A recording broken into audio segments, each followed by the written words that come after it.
नमस्कार, सलाम, सत श्री अकाल। आज हम पहुँचे हैं हरियाणा के ज़िला करनाल के एक छोटे से गांव प्रेमनगर में, जिसे पहले डेरा गढ़ी खजूर और डेरा सिकलीगढ़ के नाम से भी जाना जाता था, लेकिन आजकल यह डेरा गांव प्रेमनगर के नाम से मशहूर हो चुका है। 1947 की जब हम बात करते हैं तो आज भी ऐसे बहुत सारे लोग मिलते हैं जिनकी आंखों में उस 47 के बंटवारे का दर्द आज भी छिपा हुआ है। पुराने लोगों को, पुरानी बातों को और वो अपने पुराने इलाकों को आज भी याद करते हैं और उनके दिलों में तमन्नाएं हैं कि वो ज़िंदगी में एक बार अपनी उस मातृभूमि को, उस जन्मभूमि को देख सकें जहां उनका जन्म हुआ था। ऐसी एक शख्स के पास आज हम इस प्रेमनगर गांव में पहुंचे हैं, जिनके साथ आज भी पाकिस्तान से जुड़ी हुई यादें हैं। पाकिस्तान के ज़िला मुल्तान से 1947 के बंटवारे के बाद वो घूमते फिरते, भटकते हुए इस डेरे में पहुँचे। और ये डेरा बसाया ही इस बिरादरी ने था, उससे पहले तो ये जंगल था, जंगल को तोड़ा और यहाँ पे एक आबादी जो है वो आबाद हुई। आज हम यहाँ जहाँ बैठे हैं, हमारे साथ तकरीबन 90 साल की उम्र लिए आदरणीय श्री प्रीतम सिंह जी बैठे हैं। उनसे बातचीत करेंगे और उनके जो अनुभव हैं भारत में और उससे पहले के जो 13-14 साल उन्होंने बंटवारे से पहले पाकिस्तान में गुजारे, उनकी कितनी यादें बची हुई हैं, उन यादों को समेटने की कोशिश करेंगे। तो चलिए करते हैं बातचीत प्रीतम सिंह जी से। आपका स्वागत है प्रीतम सिंह जी। हम आपके बीच में आए हैं ताकि हमारी आने वाली पीढ़ियाँ इस दर्द को सुन सके, ताकि फिर कभी कोई बंटवारा ना हो और फिर आप जैसा कोई बच्चा जो 12-14 साल की उम्र में जिसको अपनी जन्मभूमि छोड़नी पड़ गई थी, कभी दोबारा किसी बच्चे को मजबूरी में अपनी जन्मभूमि ना छोड़नी पड़े, आने वाली पीढ़ियाँ जो है वो सबक ले सकें। इसीलिए हम आप जैसे लोगों से बातचीत करना चाहते हैं। तो हम जानना चाहते हैं कि वो कौन सी जगह थी जहाँ पाकिस्तान में आप बंटवारे से पहले रहते थे। मैलसिन रहते थे हम। मैलसिन, हाँ जी जी। जिला मुल्तान, जिला मुल्तान और मैलसिन। हाँ। मैलसिन से कितनी दूर रहते थे? मैलसिन रहते थे ग्रोंडल गाली। बुजुर्ग का कहना है कि मैलसिन जो था वो एक शहर था और मैलसिन से थोड़ी दूरी जो जंगल था वो 5-7 किलोमीटर की दूरी पे वहीं ये रहते थे। तो वहाँ के बारे में ये बता रहे हैं कि वहाँ बस्ती बना के रहते थे। आहो, बस्ती बनी, खेती कर, कच्चे मतलब झोपड़ी बना के रहते जैसे ये पर बाहर देखी हूँ झोपड़ी। जी जी जी जी। किस चीज़ से बनाते थे वो? ये जो सरकड़े उसके ऊपर होती है ना तिल्लू, उसको तोड़ के और सिरकी बना के ऊपर गए। सरकंडों से और फूंस से वो झोपड़ियाँ बनाते थे। पानी नहीं जरा भी आता। तो जो आपकी बस्ती थी, आपका डेरा था, वो कितना बड़ा रहा होगा? अच्छा डेरा था। 50-60 घर थे। तो क्या काम करते थे वहाँ पे आप लोग? जऊ का काम करते थे, कोई लोहे का काम करते थे जी। हाँ, कोई लाठी और पोले चढ़ाते थे। जऊ का काम और लाठी पे पोले चढ़ाने का। ये लाठी पे पोले मतलब क्या, इसको बताएं? शाम चढ़ाऊंगी। अच्छा, उसको मतलब अच्छा बनाते थे लाठी को। और वो फिर किस काम आती थी? वो दुनिया लेती थी, रक्षा के लिए। और उसके ऊपर भी शाम, ताले भी शाम। जी जी जी जी। और जऊ को बेचते थे आप? जऊ के टोकरे बेचते थे। जऊ के टोकरे बेचते थे। हाँ, टोकरे बना। तो ये मैं दिखाना चाहूँगा, ये जैसे है एक आपका, बड़े बना दिए। ये जऊ से बना हुआ है। एक बार दिखाएंगे इसको मुझे। ये जऊ से बना हुआ है। ये आप लोगों ने बनाया है? अभी भी जानते हो आप बनाना? भूल जाते। तो इसको ये देख सकते हैं आप, ये जऊ का टोकरा बना हुआ है और ये जंगल में होता था। ये काम करते थे और ये हाथ की दस्तकारी देखिए आप बीच में, ये बड़े शौक से लोग खरीदते थे इसको। और क्या रखते थे इसमें? इसमें तो रोटी ये रोटी रखते थे। ये पुराने सब्जी काटने के लिए रख लिया जी और रोटी रख ली बना के, जी जी। और तो सब्जी उब्जी तोड़ ली उसमें डाल दिया। हाँ, हमारे साथ आप देख रहे हैं आदरणीय जो प्रीतम सिंह जी हैं, जिनकी उम्र 90 साल के आसपास है, उनकी पत्नी जो हैं वो भी हमारे साथ हैं। और उन्होंने बताया कि उनका भी ज़िला मुल्तान का एक गांव था खानपुर, वो वहाँ की रहने वाली थी। अपना नाम बताइए आप। बेसन कौर। बिशन कौर जी भी साथ हैं। वो बता रहे हैं कि ये जो आप देख रहे हैं जौ से बनी हुई एक छोटी सी टोकरी, पाकिस्तान ये काम करते थे, जी जौ का काम करते थे पेट पालने के लिए, रोजगार के लिए, तो शहरों में जाके बेच के वही अपना ले दाने पानी। ये मुख्य काम था। जौ जो है ये बिल्कुल पतली सी इनकी डंडियां हैं और दूर से ऐसा लगता है से बड़े टोकरे बांधते थे, बड़े टोकरे, बड़े बड़े टोकरे बांधते थे। वो तो शायद बड़े टोकरे बनाते हैं, बड़े टोकरे बड़े बड़े वो टोकरे किससे बनाते थे? वही हाथों से बनाते थे, नहीं, वो इतने ऊंचे ये चौके। इसी से बनाते थे। हाँ मुर्गे ये जो है ये हाँ इसी में वो खड़े करके बता ऐसे टोकरे बनाओ नहीं चल। ये जौ का बना हुआ है और ये सहतूत का बना हुआ है, ये बनाते थे। वो भी ऐसी थी, जौ भी अच्छा, ऐसी ये भी ऐसे थे। हाँ, ये भी ऐसी थी। तो अभी भी जी जी, नए बच्चों को तो जानते नहीं इसको। अब पुराने जो लोग हैं वो जानते हैं। पहले जानते थे। हाँ। आपके बच्चे नहीं यार। ये बड़ा सुंदर बनाया आपने बनाया ये, इससे भी अच्छा बनाते हैं, इससे भी अच्छा। हाँ ये क्या चीज़ है? जी जी, ये रोटी रखने का देखिए, जो हमारी पुरानी माएँ, हमारी दादी नानी घर में रोटी रखने के लिए जिस चीज़ का प्रयोग करती थी वो ये है जौ का बना हुआ छोटी सी टोकरी। बड़े टोकरे हैं जो अलग होते हैं, ये रोटी रखने के लिए। शायद इसको बोइया भी बोलते थे, बोइया बोलते हैं, बोइया भी बोलते थे। इसकी लिपाई कर लो तो जो मर्जी है। अब वाले बच्चे शायद ये जो बोइया है इससे ज़्यादा परिचित नहीं रहे, क्योंकि आधुनिकता की चकाचौंध में बहुत सारी पुरानी चीज़ें जो हैं हमारी संस्कृति से जुड़ी हुई वो ख़त्म होती जा रही हैं। तो ये आप देख सकते हैं, ये सरदारों में ले जी जाओ। जी जी जी। अभी तो और इसको बेचने कैसे जाते थे आप? ये ले गए इसको प्रो के जाकर, प्रो के ले गए 100-200 मंडल मंडल बांध लिए, मंडल बांध लेते ऐसे थे। रख लिए ऊपर साइकिल पर ले गए, दामन में ले गए 200-300 दाने दे दिया, 2 किलो 300 ऐसे। उस समय कितने का बिकता था ये? उसे तो मंडल कुछ पैसे चलते थे या क्या होता चल? दाने दाने दाने दाने किलो 2 किलो 3 किलो। किस चीज़ के दाने? गेहूँ के। गेहूं के दानों के बदले ये टोकरे लिए जाते हैं। ज्वार भी मिलती थी पाकिस्तान में, ज्वार भी मिलती थी। आओ अच्छा, इसके बदले ज्वार और गेहूं के दाने, और फिर वो आप लोग खाने के लिए खाने के लिए इकट्ठा कर लेते थे, फिर जाके बाल बच्चे को देते थे। और क्या चक्की रखी थी, चक्की हाथ चक्की की, हाथ हाथ की चक्की से। पीस के खाते थे। पीछे को तो और क्या काम करते थे इसके अलावा? और कुछ काम नहीं, बल्लोए का काम वो करते थे, कोई ये जौ का काम करते थे, तो खेती वगैरह कुछ खेती भी करते थे। बोते थे? हाँ। तो वो खेती, छोड़े खड़ी खेती हम, तो हल वगैरह चलाते थे। वो और वो जमीन का मालिक कौन था वहाँ? वही बता रहे थे वो राजा था गिल। गिल। हाँ गिल मतलब सिख थे वो? पहले सिख थे तो मुसलमान थे वो। जी जी जी वो अपना औरंगजेब के मुसलमान बने थे। जी जी। वो कहते थे जो हिंदू को मैं मुसलमान नहीं बना सका, मेरा बाप दादे हिंदू थे। जी जी। तो आप जैसे सिख नज़र आ रहे हो, तो आपकी जो डेरा था वहाँ वो सिक्खी से जुड़ा सारे सिख थे। अभी भी आपने केस रखे हुए हैं, हाँ लेकिन नए बच्चे जो हैं वो छोड़ गए हैं।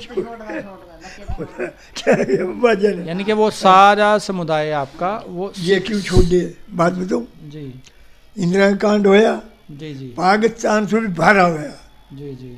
दुनिया मारी, कई 84 बहुत गाफले मारे गए, हिंदू कॉलोनी खाली हो गई। प्रीतम सिंह जी कह रहे हैं कि जब पाकिस्तान से आए तो वो पुराने लोग जो थे वो सारे सिख थे, और 84 से पहले जो सिकली की बिरादरी है वो सारी सिख थी और वो केस रखते थे। लेकिन 84 में जो दंगे हुए उसके बाद काफ़ी लोगों ने केस कटवा दिए, और नए बच्चों ने, हम देख सकते हैं जो बच्चे बैठे हैं इन्होंने केस नहीं रखे हैं। जी जी, ये दुखद बात है।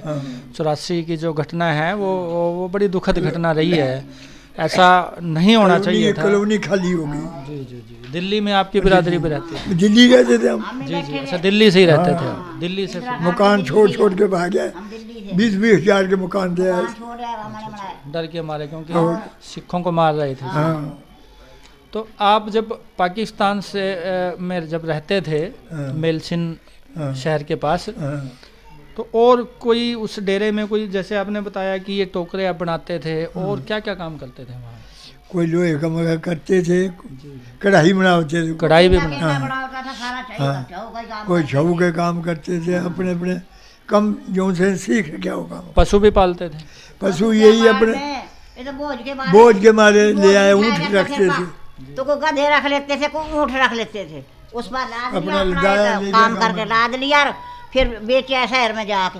हाँ ऐसे ऊँट रखे हुए थे वहाँ? एक दो दो, एक दो दो, तो ऊँट पे ये लाद के ये जो है टोकरे और कढ़ाई और वो बेच के आते थे। बेच के आते थे, लाद के ले जाते थे। पीछे पर थोड़ा बोझ। आसपास के कुछ गांव याद हैं जो उस समय आप जाते हो? कोई अब तो कोई याद नहीं गाँव कोई सब। बड़ा मशहूर गांव का नाम आप? हमें तो पता ही नहीं, माँ बाप सुनाते थे तो जी जी जी, क्योंकि बिशन जी की उम्र तो उस समय कम थी और 13-14 साल के थे प्रीतम जी, इनको कुछ चीज़ें याद हैं। याद है, मैंने दुख ने मार दिया। अब ये कुछ काफ़ी समय से बीमार हैं, तो कुछ यादाश्त भी साथ नहीं दे रही, तो बहुत सारी चीज गाँवों के नाम इनको बहुत सारे याद नहीं है। कोई पुराने दोस्त आपके वहाँ रहे हों? पुराने को जैसे गिल का नाम बताया आपने, जिनकी ज़मीन आप बोते थे। गांव था, भुस्सी गांव था बस एक, भुस्सी भुस्सी गांव। भुस्सी गाँव हाँ, भुस्सी आपके आसपास, हाँ, वहाँ जाते थे आप? हाँ। जी जी। तो वहाँ से फिर आप जब बंटवारा हुआ तो वहाँ से फिर मिलिट्री आपको मिट्टी आई काट के ले गई हमको। कहाँ लेके आई? वही तेरे शहर को नहीं भूल जा पाए। लुधियाना? नहीं, अब तो ये यहाँ है, वहाँ से ले गया है कुरुक्षेत्र? फिरोजपुर। जी, फिरोजपुर आए। फिरोजपुर हाँ, फिरोजपुर फिरोजपुर आए, फिरोजपुर से यहाँ गए कुरुक्षेत्र। तो उसके बाद घूमते घुमाते आप ये साथ ये वाली यहाँ जगह- पूरे आ गए, ऐसे ही आ गए। पहले दिल्ली गए आप? ना, दिल्ली तो अब गए। तो पहले लालूपुरा आए हो आप? पहले लालूपुर आए, यहाँ के ज़मीन ले ली, जी जी ज़मीन ली बोली की 5 किले, फिर वो छोड़ के फिर हम चले गए दिल्ली। मैं बाहर चले गया, भाई चले गए सब, जी जी। जो भाई थे 5-6 और उसके लौंडे थे वो भी बाहर चले गए दिल्ली, कोई राख, कोई बगदाद, मैं लीबिया चले गया। तो अच्छा, लीबिया भी गए आप? देखिए प्रीतम जी कह रहे हैं कि वो लीबिया भी गए हैं। कितने साल पहले की बात है? 3.5 साल रह गया। 3.5 साल जो है लीबिया में रह के आए हैं। और वहाँ क्या काम करते थे आप? काम में तो सरिया काम करता, सरिये का काम करते थे? और काम कुछ नहीं छोड़ा, जहाज में बैठ के गए थे? जहाज में बैठ गया, काम नहीं छोड़ा कुछ भी। कैसा लगता था जहाज में बैठना?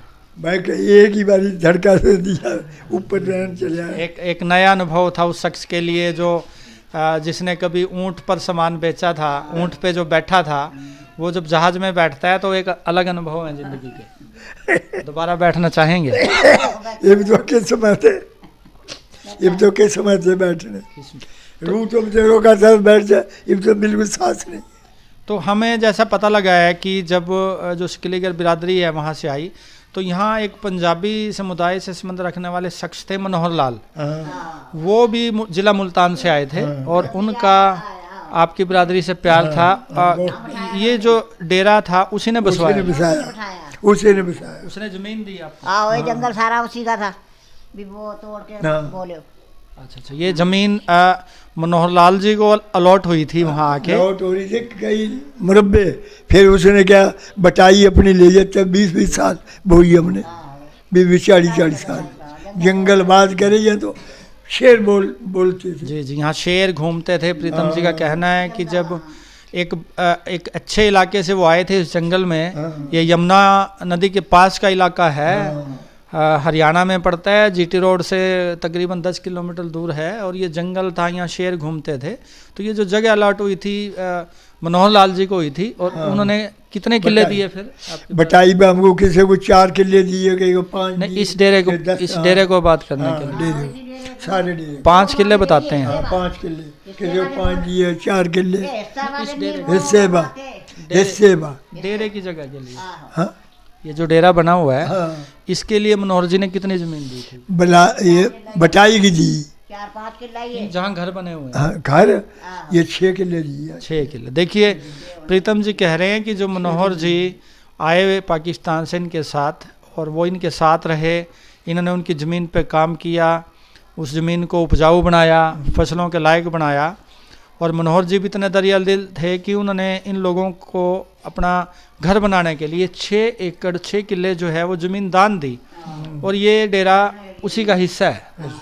देखिए लोगों में किस तरह से प्यार था कि ज़मीन जो है वो महत्वपूर्ण नहीं थी, इंसान जो था, इंसान की जान, इंसान की कदरों कीमतें वो ज़्यादा महत्वपूर्ण थी। और ये हमारी नई पीढ़ी को सीखनी चाहिए ये बातें कि 6 एकड़ ज़मीन इनको दी, और अब आपके साथ रहे वो मरने दम तक। उठते बैठते थे आप लोग? उठते बैठते। उनका घर कहाँ था? ये गड़ी खजूर, ये साथ में गड़ी खजूर गाँव में। यहाँ घर चले जाते थे हम। जी जी, अभी भी है उनका घर? घर तो है, बाप तो चले गए, करनाल चले गए। तो उनकी मृत्यु हो गई है? मृत्यु हो गई। वो यही गांव में? अब तो उसके बेटा को नाम भूल गया मेरे को, मनोहर, वो भी मर गया।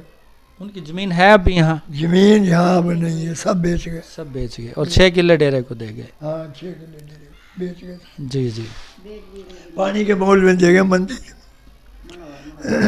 तो जब आप वहाँ से आए, वहाँ ज़मीन कैसी थी पाकिस्तान में, मुल्तान की? ठीक थी जमीन। कोई नदियाँ भी थी वहाँ? नदी थी जो बता रहे। कौन सी? सिंध की नदी। नहीं, वो याद नहीं है आपको? रावी, चिनाब, रावी नदी थी वहाँ। रावी के ऊपर सब गेहूँ बो रखी थी। अच्छा, गेहूँ बोते थे, उपजाऊ ज़मीन थी। हाँ। और जब यहाँ पे आए? यहाँ पे आए जंगल थे सारे। मतलब यहाँ आप लोगों को दिक्कतें सहनी पड़ी? हाँ, यहाँ तो अपनी मेहनत करके खाते हैं। हाँ, 4 दिन बेचारे किसी को रोटी पक्की, किसी को ना पक्की, भूखा रहे कोई, भूखे रहे। हाँ। अच्छा, आपका जैसे आपने बताया भी आपका गोत्र जो है मुंद्रा टांक है। टांक किस लिए कहते थे? मुंद्रा किस लिए कहते थे टांक को? मुंद्रा कानों पर, कानों में? अब तो आपने नहीं? अच्छा, नहीं, मुंद्रा डालते थे क्योंकि टांक जो है इनका गोत्र टांक है, और टांक में भी 2 गोत्र हैं। एक घासी के कहते, घासी टांक। हाँ, घासी टांक, जो घास का काम कर मारे गले छुपाया, तो उनको घासी कह दिया। जी जी जी। तो अभी दिल करता है वापस उस इलाके में? अब क्या करें, अब तो जान वाले हैं। नहीं, ऐसा क्यों सोचते हो आप? जान वाले। कभी याद तो आती होगी उस इलाके? याद भी आवे, क्या करें।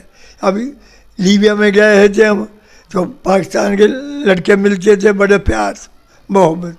अच्छा, जब लीबिया में गए तो उनको पता लगता था कि आप पाकिस्तान से गए हो? हाँ, लड़के आते थे मिलवा। अच्छा अच्छा। फिर हम उनको मिलने जाते थे। अच्छा, आप उनसे मिलने जाते? हाँ, मिल के काम करते थे? हाँ। मेरे नाल तो ना 15-16 जवान रहते थे ना। तो ये कोई छेड़ता तो नहीं? जी जी। मगर कोई नहीं छेड़ता। अब जैसे आपकी उम्र जो है 90 साल हो चली है, तो इसमें भी कहीं कभी ना कभी तमन्ना करती है कि वो जो जन्मभूमि, वो मिट्टी, वो मुल्तान की, वो मेलसिन की, वो एक बार अगर मौका मिले आपको, कोई कहे कि चलिए चलते हैं, तो जाने के लिए तैयार हो आप? अब तो जान वाले नहीं हो। दिल तो करता है पर शरीर साथ नहीं देता, पैर जो हैं वो पैरों से चला नहीं जाता। पैरों चले, फ्रैक्चर ने मार लिए पैरों में, फ्रैक्चर। जी जी। मुश्किल उस इलाके में जो हम जा रहे थे लीबिया में, मिस्र की बार्डर लगती थी। मिस्र के आदमी अच्छे थे, वो भी मिलते थे। वो सडान के आदमी मिलते थे, सडान के कोड़े थे। जी जी। अच्छा अच्छा। तो बिशन कौर जी बैठे हैं, आपको भी कुछ चीज़ें याद है वहाँ की? कोई।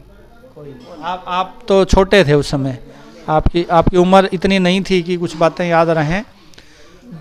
तो प्रीतम जी, आपने हमारे से बातचीत की और ये अनुभव जो आपने शेयर किए, उम्मीद है कि आने वाले बच्चे, आने वाली पीढ़ियों तक ये बातें पहुंचेंगी कि किस तरह से लोग प्यार से रहते थे।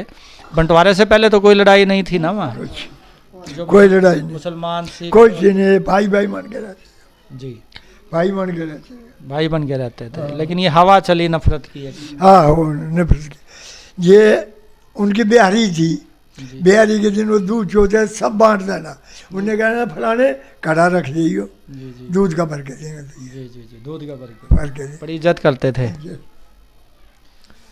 तो नफरत भी देखी आपने 47 की, और उससे पहले का प्यार का दौर भी देखा, और अब शांति का दौर भी देख रहे हैं। तो नफरत का दौर अच्छा लगा या प्यार का दौर? प्यार का अच्छा है। प्यार का दौर अच्छा है, और यही बात हम अपने बच्चों को बताना चाहते हैं, और वीडियो बनाने का मकसद भी हमारा यही है कि हमारे बच्चे जो हैं वो इन वीडियोज़ को देखें। सरहद के इस पार भी और सरहद के उस पार भी जो बिछड़े हुए लोग हैं वो आज भी मिलना चाहते हैं। एक बेचैनी है दिलों में, वो बेचैनी को आप तक पहुंचाना चाहते हैं, ताकि हम बच्चों को बता सके कि हमारे बुज़ुर्गों ने कितनी गुर्बतें सही हैं, कितना दुख सहा है। अलीगढ़ समुदाय की जब हम बात करते हैं हर बुज़ुर्गों की, तो किसी तरह की इनके पास कोई किसी तरह की बुराई नहीं थी, सिर्फ एक शौक़ इनका था, वो आप देख सकते हैं जो है। थोड़ा सा दिखाएंगे, सतनाम जी जो हैं और अर्जुन जी साथ में कैमरे के पीछे हैं, ये दिखाएंगे। बिशन कौर जी एक डिब्बी ले रही हैं छोटी सी, और इस डिब्बी में जी इस डिब्बी में है नस्वार। ये नस्वार जो है इस बिरादरी की पहचान रही है। कोई नशा नहीं करते थे, सिर्फ ये था। अभी कैसे प्रयोग करते हो आप इसका? नाक में लेके दिखाएंगे।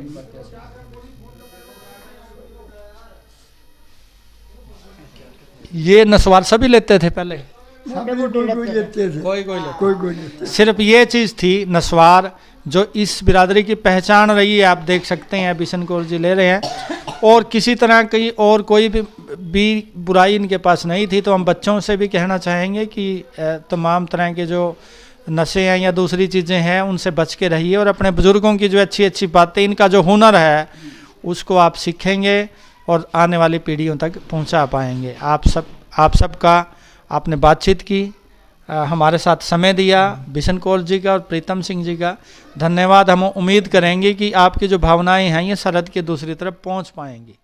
आपका बहुत बहुत शुक्रिया।